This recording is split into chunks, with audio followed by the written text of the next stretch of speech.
Salut l'équipe, j'espère que vous allez bien. Bon bah voilà, je suis dehors. Je suis parti amorcer mon coin de pêche. Il est tôt, il doit être 8h30 je crois. Il pleut légèrement et ça fait du bien.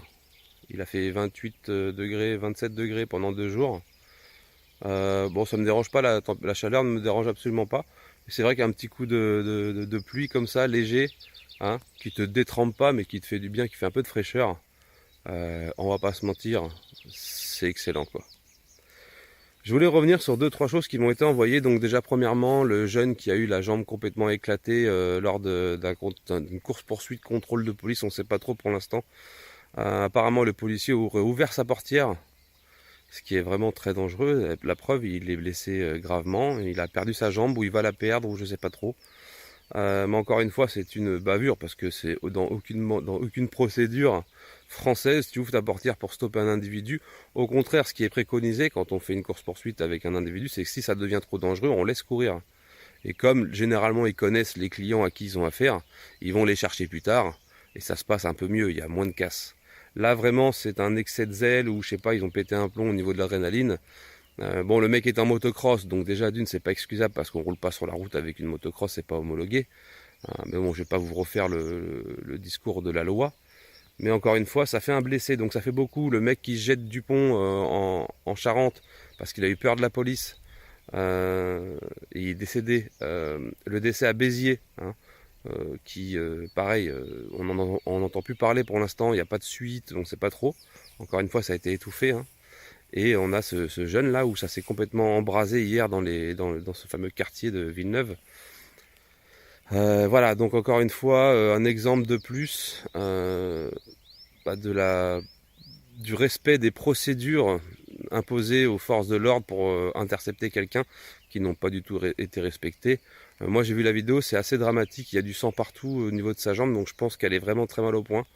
Même si c'est un branleur, parce que ça doit être un jeune qui doit avoir 16-17 ans, ça fait mal au cœur, parce que bon, on peut pas l'excuser parce qu'il a fait le con, mais la façon, c'est ça que je veux te parler, c'est la façon dont ça a été fait, encore une fois, c'est faire preuve d'excès de zèle et de ne pas respecter les procédures au point de mettre en péril et en danger la vie d'autrui. C'est condamnable, hein, bien sûr c'est condamnable. Une enquête IGPN va être déclenchée, mais on sait très bien où ça mène. On a eu l'expérience avec les Gilets jaunes, que ces enquêtes mènent à rien, hein. Il y a des gens qui ont pris des coups de LBD dans la gueule. Les agents ont été identifiés, mais n'ont pas été condamnés, sont toujours en service et peuvent toujours, malheureusement, continuer à faire ce qu'ils font de mieux, c'est faire du mal.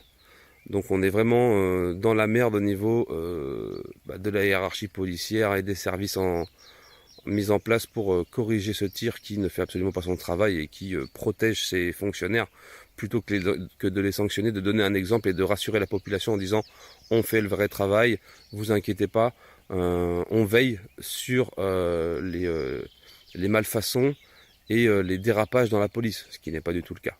Voilà. Ensuite, il y a eu ce fameux discours de l'avocat qui t'explique que la loi sur le confinement est complètement illégitime et illégale. Le confinement est illégal. Alors, à savoir que c'est un avocat italien. Alors, est-ce que, moi, la question que je voudrais poser, c'est parce que je suis pas pro loi italienne, est-ce que ça pourrait s'appliquer en France? C'est ça que je voudrais savoir, parce que bon, en Italie, c'est ce qu'il explique, mais en France, est-ce que c'est le cas? Parce qu'en France, c'est complètement différent. Après, j'espère et j'ose penser que c'est vrai. Ça ferait vraiment mal au niveau médiatique et au niveau de l'opinion publique de savoir qu'on est gardé chez nous illégalement. De toute façon, à la base, pour moi, c'est illégal. Après, les gens qui veulent remettre leurs enfants le 11 à l'école, écoutez, c'est votre problème, c'est pas le mien. Moi, ce que j'ai fait comme vidéo, c'est un conseil que j'ai donné en disant n'exposez pas vos enfants parce que c'est une expérience à l'échelle nationale, savoir si eux peuvent le propager le virus ou ils vont tout simplement euh, l'attraper et est-ce qu'ils vont mieux résister que les personnes âgées. En gros, c'est ça. Et puis pour renvoyer les parents au boulot parce que l'économie se casse la gueule, qu'ils n'ont plus ils n'ont plus la main dessus et qu'ils sont en train de paniquer complètement par rapport à l'économie. Ça, c'est une réalité.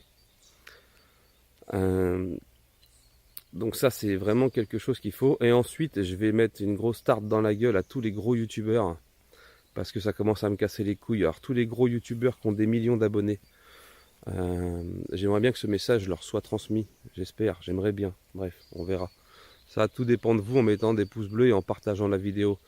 Je pense qu'il serait temps de faire un raid sur leur chaîne où les gens continuent à dormir, parce que au-delà de leurs vidéos où comment attiser une braise en pétant dessus avec un contenu proche du QI0 qui me fait marrer les gens, je pense que ça fait bien longtemps qu'ils auraient pas pu passer le message en disant « Eh les gars, bon j'ai réussi à allumer le barbecue avec mon cul, mais il y a un problème dans la rue, ça fait plusieurs mois que les gilets jaunes se battent pour plus de droits, pour récupérer leur souveraineté et pour vivre dignement. Bon, voilà, je voulais vous en parler, mais ils n'ont même pas daigné transférer l'info. Mais il ne faut pas qu'ils oublient aussi que si aujourd'hui ils ont la place qu'ils ont avec des millions d'abonnés, c'est parce que les gens les soutiennent, tout comme moi sur ma chaîne. Et qu'ils gagnent 7, 8, 10, 12 000 euros, ce sont des sommes faramineuses. Mais au pire, si le boulot va derrière, c'est mérité, j'ai pas de jalousie à avoir avec ça.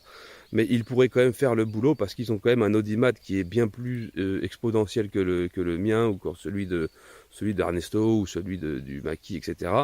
Et ils auraient quand même la main facile pour transmettre des messages sans partir dans des trucs complètement farfelus, mais en disant simplement ça vous parle le Frexit ou le RIC ou bref voilà, mais tous ces Cyprien, c'est Norman, c'est bon, je sais pas comment ils s'appellent tous, hein, mais à eux tous ils représentent des millions et des millions d'abonnés, ils ont même plus d'audimat la plupart du temps que les chaînes de télé mainstream et que beaucoup de gens les suivent et ils auraient vraiment un impact assez important quoi. Donc je voudrais leur dire les gars, si vous voyez ces vidéos, commencez à relayer un petit peu l'information sans partir forcément dans des trucs de pro-complot ou quoi, juste en expliquant aux gens que la situation est dramatique en France, que la crise financière qui arrive derrière va piquer sévèrement. Je sais que la plupart de vos abonnés sont des enfants, des adolescents, parce que bon, pour suivre de telles conneries, il faut vraiment pas être niveau intellectuel, niveau 12, hein. Mais c'est pas grave, on s'en fout, c'est tant que le message passe.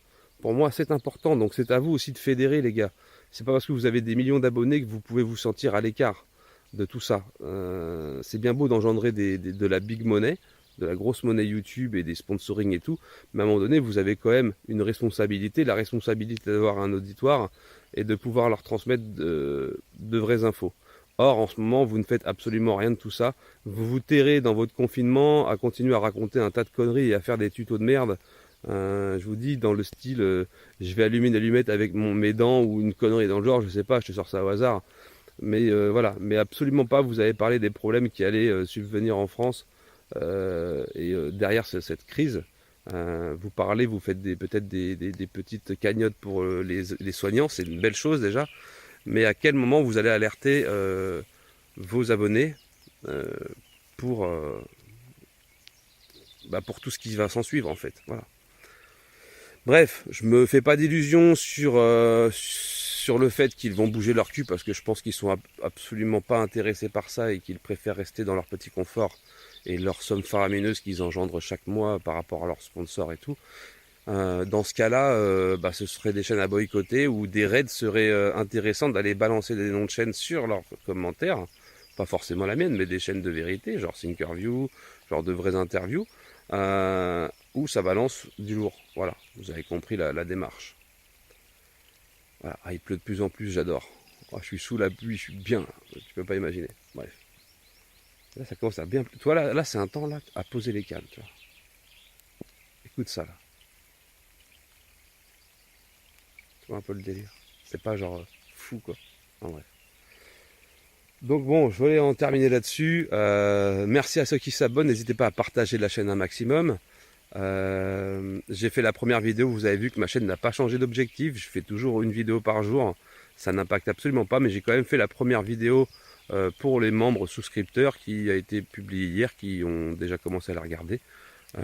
Voilà, donc vous voyez que ça n'impacte absolument pas. C'est ce que je voulais vous faire comprendre dans la vidéo que j'ai supprimée. Mais comme beaucoup de gens n'avaient pas compris la démarche, bref, voilà. C'est une question que je ne vais pas supprimer ma chaîne, je ne vais pas faire payer mes vidéos. C'est juste que les gens qui ont souscrit à la chaîne, je leur fais un petit plus, voilà. Mais ça ne change absolument pas le déroulement de... Là, je vous fais une vidéo pour tout le monde. Je fais une vidéo pour absolument tout le monde, voilà. Ok. Donc, bref, voilà. Le fait de souscrire, ça me soutient énormément. Et ça fait en sorte que je puisse continuer à faire ce que je fais. Bref. Merci à ceux qui font des dons du coup, merci à ceux qui souscrivent, à ceux qui s'abonnent et à ceux qui participent dans les commentaires parce que je lis tous les commentaires. Et c'est vrai que ça fait plaisir de pouvoir y répondre et on voit souvent les mêmes personnes qui sont énormément impliquées et qui font du bien à lire. Voilà. Ok. Donc pour l'instant, par rapport à la vidéo d'hier, j'ai regardé un petit peu tous les conseils que vous avez pu me donner. Hein. J'ai lu tous les commentaires, selon si on sort pas. Le message principal, 80%, ça a été d'attendre le 11, voir ce qui se passe. Déjà, donc on va attendre le 11. C'est sûr que de toute façon, si on sort, on n'aura pas le nombre qu'on veut. On va continuer à laisser des vérités tomber sur la toile parce que c'est ce qu'ils sont en train de faire, ils sont en train de s'enfoncer. Plus ça va, plus ils racontent un tas de conneries, plus ils sont de moins en moins crédibles. Et ça, c'est intéressant. Voilà. Je vais vous laisser admirer un petit peu l'eau, avec la pluie qui tombe, si ça vous dérange pas trop. Et avec le bruit surtout. Ça, c'est le genre de bruit quand je suis dans ma tente de pêche, qui m'endort.